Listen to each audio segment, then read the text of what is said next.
मंडळी, रविवारी 11 फेब्रुवारी रोजी झी मराठीवरील जाऊबाई गावात या रियालिटी शोचा महाअंतिम सोहळा पार पडला. रमशा फारुकी हिने सर्वांची मनं जिंकत विजयाच्या ट्रॉफीवर शिक्कामोर्तब केला.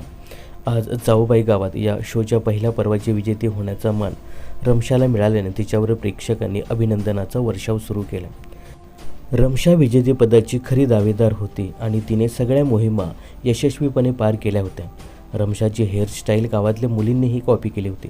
त्यामुळे विजेतेपदासाठी बावधनच्या गावकऱ्यांना रमशा योग्य वाटली.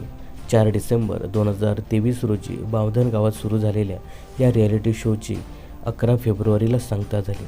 यावेळी आदेश बांदेकर, महेश मांजरेकर, सोनाली कुलकर्णी या कलाकारांनी हजेरी लावली होती.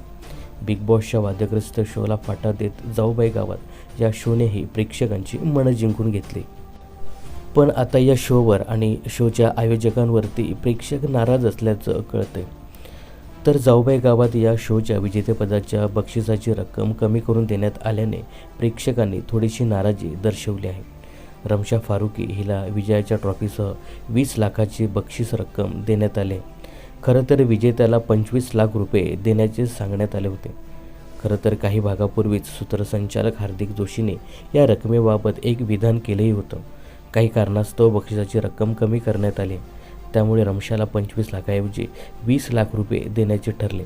तर विजेत्याच्या बक्षिसातून 5 लाख रुपये कमी करण्याचं नेमकं कारण काय, असा प्रश्न जाणकार प्रेक्षक विचारत आहेत. जर विजेत्याला 25 लाख रुपये देण्याचे ठरले होते तर तिला तेवढेच देणं अपेक्षित होतं. त्यामुळे विजेत्याचे 5 लाख रुपयेचं नुकसान झालं. झी मराठी वाहिनी आणि आयोजकांनी त्यांचा शब्द पाळायला हवा होता, अशी प्रतिक्रिया प्रेक्षकांकडून येताना दिसते. दरम्यान पैशाचा प्रश्न वगळता जाऊबाई गावात या कार्यक्रमाला प्रेक्षकांनी चांगली पसंती दिली होती. रटाळवाण्या मालिका पाहण्यापेक्षा काहीतरी वेगळं चांगलं पाहायला मिळालं आणि असे कार्यक्रम पुढेही झी मराठीने करायला हवेत अशी अपेक्षा देखील चाहते करताना दिसत आहेत. तर जाऊबाई गावात या शोविषयी तुमचं काय मत आहे हे कमेंट्स करून नक्की सांगा. मनोरंजन क्षेत्रातील अशाच फिल्मी अपडेट्स जाणून घेण्यासाठी चॅनलला सबस्क्राईब आणि फॉलो करायला विसरू नका.